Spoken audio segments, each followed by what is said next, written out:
that's really pleasant to live in and really, makes people happy to be there, than have a whole bunch of communities and they're all very stressful and difficult and, like that. I've already been through that. I don't want to go through that again.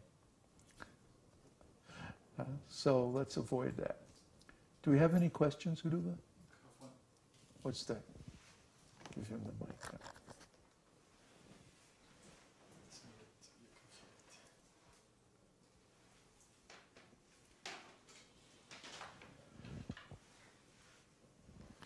Question from Mother Swati.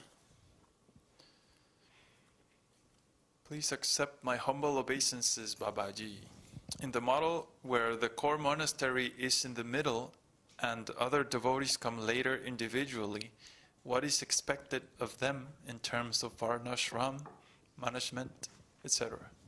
Oh boy, that's a huge question.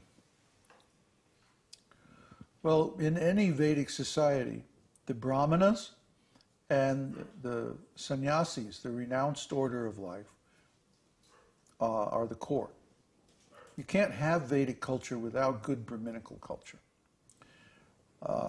So our little school, where I'm training up these devotees to be nice Brahmanas, that has to be the core. That has to be the kernel or the seed of the community. And then the family people and the other people who are involved in different things like administration, trade, economic development, family life, and business and so on, they have to be around it, if you have a seed, it always has a shell around it to protect it. The germ is in the middle.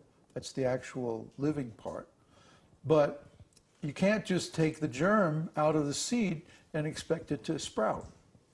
The seed has to have all of its components together. So you have the seed, you have the nourishment around it, the germ, and the nourishment around it, and then the shell to protect it. You see, so our community is like a seed, and the Brahmanas are the core. But it's not going to work without the other people. So how exactly, and what are all the details of how that's going to work out? Well, these are some of the things I want to discuss in New Jersey. Because I can't just dictate. It wouldn't be fair. It probably wouldn't work either. We're herding cats here, right? And the best way to herd cats is to get them to want to do what you want them to do, right? It's really the only way to herd cats. If they think it's their own idea. So we have to get your ideas, and we have to reach a consensus that will work for everybody. That's why I only invited a certain group of people to discuss these things, and because I don't want to open the discussion to people who are not going to be affected by it. It's really none of their business. But if you're going to come to the Janmāṣṭamī festival, and if you're later on planning to come to India, and you can be there and you can actually participate in the discussion, then you need to be a part of this discussion group. So let me know. I don't think I missed anybody, except it wasn't clear. It's still not clear if Mother Melissa is going to come. And somebody else. Who's it? Oh, Peter. I think Peter's going to make it, though. He's going to make it somehow or other. So anyway, I thought I had invited everybody else to join this group on the India Land Trust thing. Basically, my idea is, okay, we have already received a certain amount of donations. And like I said, this is not a good time to buy land. So we have enough assets to go to India and rent a place and live for a year, let's say, and still have enough left over to buy land. And we can afford to wait, and I think we should wait until land prices come down to a reasonable level.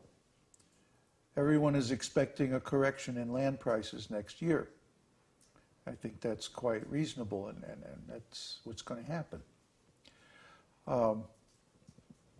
So what I'd like to do is to go to India, rent a house for a year or so in a nice location like Kotagiri or someplace like that up in the hills, and look around.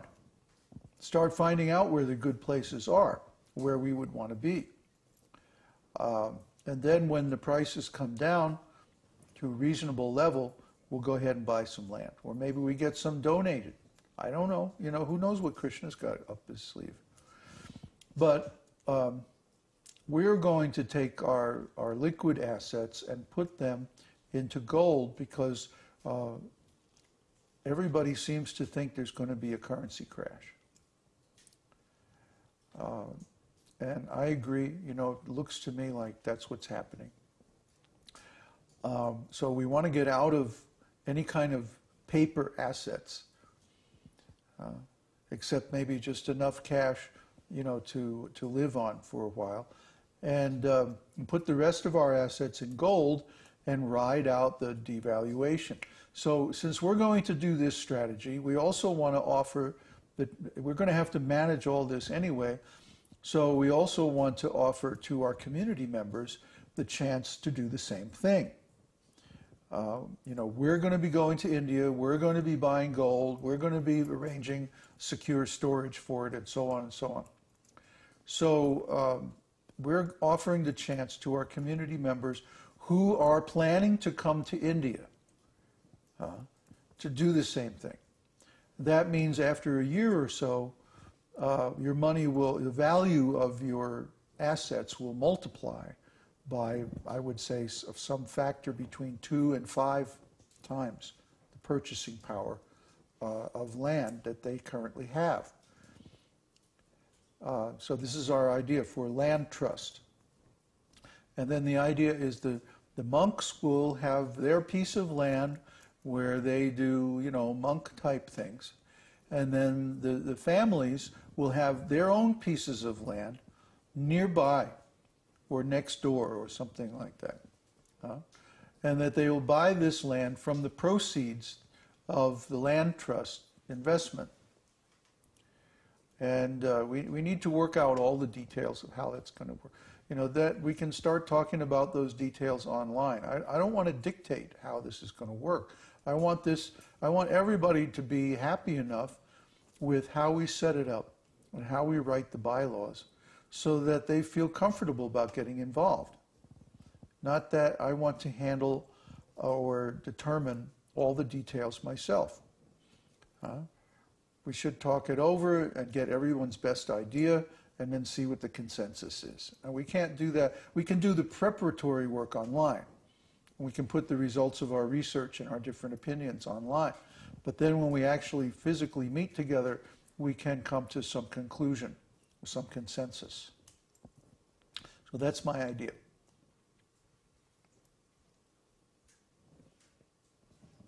Any more questions? Any more discussion about this? Yes. Ronald started with a question. Please accept my humble obeisances, Babaji. How's the varṇāśrama system in India where you're visiting? Are they doing good? And then Prasad commented, Ronald, actually in Tamil Nadu, the political party in rule has the ideology of Dravidian movement. They don't like Brahmanas very much. And then there was a exchange.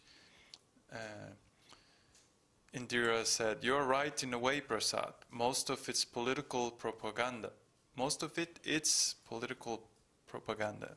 But the number of temples are increasing by the day. Like that. Okay. Well, political propaganda aside, you know, that what they're trying to do is create a feeling or mood of nationalism to South India, you know, like a state nationalism. In India, you have all these different states, and some of them, like Punjab state, they're Punjabis, and they have the Punjab religion, and Punjab style of dressing, and Punjab style of cursing, driving taxi.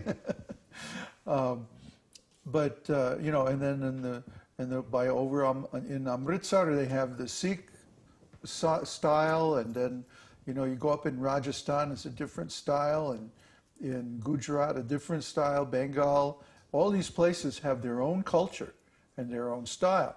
Well, in Tamil Nadu, there's certainly you know, a Dravidian culture and like that. But there's also a lot of centers of Vaishnava culture. You know, it's a very local thing. It's like microcultures all over India. You know, and you go from one village to another, and they're all different. So when you go to a certain village that's like a Vaishnava village, that's run by a